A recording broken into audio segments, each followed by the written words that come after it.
ആ പേർപ്പിൾ കളറിലുള്ള വിസ്റ്റീരിയാണ് ഇത് കാണുന്നത്. പക്ഷേ ഇപ്പോൾ രാത്രി ലൈറ്റിൻ്റെ എഫക്റ്റിൽ വ്യത്യാസമായിട്ട് കാണുന്നത്. ഇതിനകത്ത് കണ്ടില്ലേ, നല്ല തിരക്കുമാണ്, ഫുൾ ഫ്ലവേഴ്സാണ്.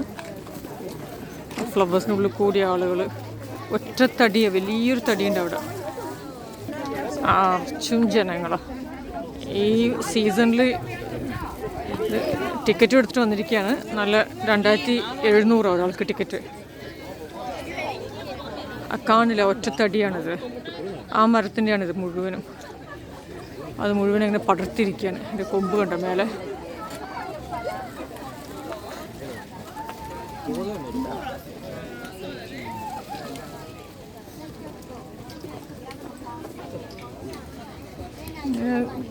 അങ്ങത്തോളുണ്ട്, ഒറ്റ മരത്തിൻ്റെ അങ്ങത്തോളുണ്ട്. അതിനപ്പുറം താഴെ വെള്ളം, അതിൻ്റെ റിഫ്ലക്ഷൻസ്, അങ്ങനെ നല്ലൊരു വ്യൂ ആണ്.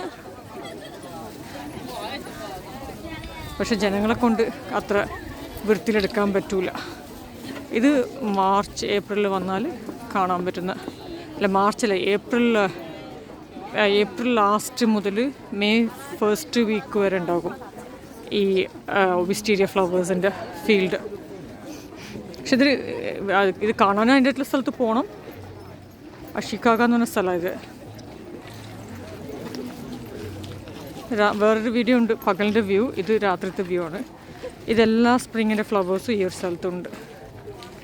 ഇത് സുത്സുജി അസേലിയ ഫ്ലവേഴ്സ്, അത് വൈറ്റ് വിസ്റ്റീരിയ, ഇത് പേർപ്പിൾ, ഇതാണ് കോമൺ വിസ്റ്റീരിയ. അതിനാണ് നീളം കൂടുതലുണ്ടാവുക. എല്ലാ കളേഴ്സും ഉണ്ട് അസേലിയയുടെ. സുത്സുജി എന്ന് ജപ്പാനിൽ പറയുന്നത്.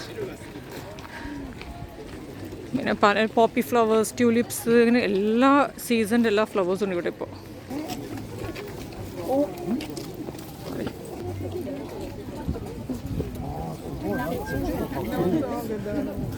കണ്ടില്ലേ, ഇതെല്ലാം പോപ്പി ഫ്ലവേഴ്സ്. പോപ്പിയുടെ നല്ല രസമാണ് പോപ്പി ഫ്ലവേഴ്സും കാണാൻ വേണ്ടിയിട്ട്.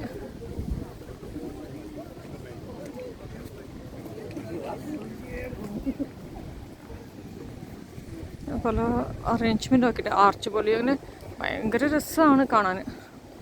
പിന്നെ ഇവിടെ കുറച്ച് വെള്ളം ഒഴുക്ക് പോലെയൊക്കെ ആക്കിയിട്ട്, ഇതിൻ്റെയൊക്കെ വേറെ.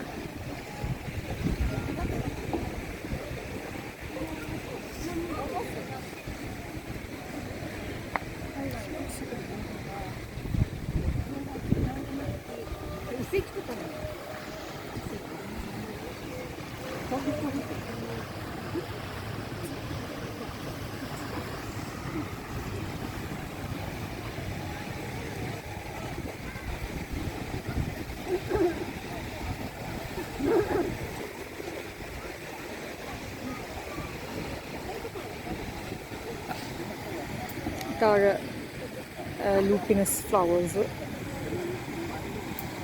അത് സ്പ്രിങ്ങിലത്തെ എല്ലാ ഫ്ലവേഴ്സും കാണാം.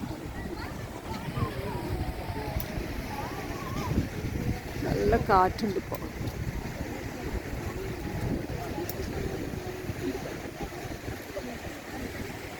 നിലത്ത് കണ്ടില്ല എൻ്റെ ടറ്റൂസൊക്കെ വീണിട്ട്. നല്ല മണമാണ് ഇപ്പോൾ. നല്ല ആ മണവും. ഇതിൻ്റെ ഐസ്ക്രീമൊക്കെ ഇവിടെ വിൽക്കുന്നുണ്ട്, സൂവനീഴ്സൊക്കെ ഉണ്ട്.